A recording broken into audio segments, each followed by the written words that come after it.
तेजस्वी यादव ने सवाल पूछा कि 11 डॉक्यूमेंट मांगे जा रहे हैं और गरीब लोग 11 डॉक्यूमेंट लेकर के कैसे आएंगे बिहार में।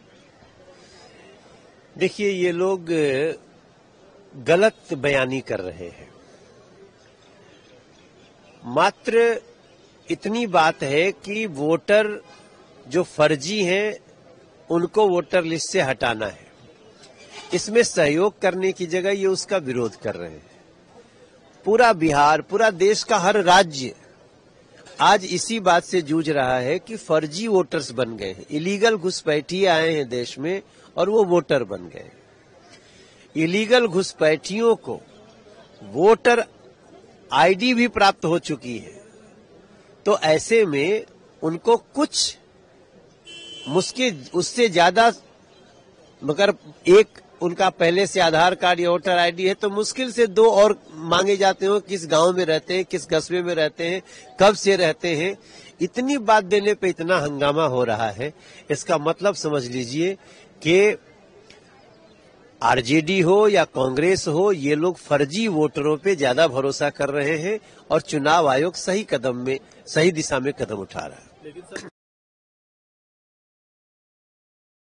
कल जो इलेक्शन कमीशन का जो प्रेस नोट आया उसमें हम लोगों ने देखा है कि 52 या 55 लाख के करीब जो है अनुपस्थित पाए गए हैं। और भी अलग अलग हैं, कुछ मृत लोगों का कैटेगरी में दिया गया है, कुछ जो है दूसरे विधानसभा से दूसरे विधानसभा के वोटर बन गए हैं। ये क्राइटेरिया जो है दिया गया है। अब ये इस पूरे प्रोसेस पे ही हम लोग जो है सवाल उठा रहे हैं कि आप के जो BLOs हैं वो तो खुद ही साइन करके खुद ही अपलोड कर रहे हैं पूरे प्रोसेस का। तो पारदर्शिता तो पूरे प्रोसेस में ही फॉलो नहीं की गई है। ये केवल अचीवमेंट के तौर पे और सुप्रीम कोर्ट में एक आंकड़ा बताने के लिए कि हमने 96%, 98% जो है कर लिया है, ये केवल उसकी औपचारिकता जो है वो पूरी की जा रही है। बहुत लोगों के पास जो है डॉक्यूमेंट नहीं है, तो कुछ स्पेसिफाई तो किया नहीं गया है कि कौन से लोग ने क्या डॉक्यूमेंट किया है, कितने लोगों के पास नहीं है, उनका क्या हो गया, अभी भी क्लैरिफाई नहीं किया गया है। सुप्रीम कोर्ट की सलाह के बाद भी कि आधार हो, मनरेगा हो, राशन कार्ड हो, जॉब कार्ड हो, ये सब इंक्लूड करेंगे कि नहीं करेंगे, उसका क्या होगा।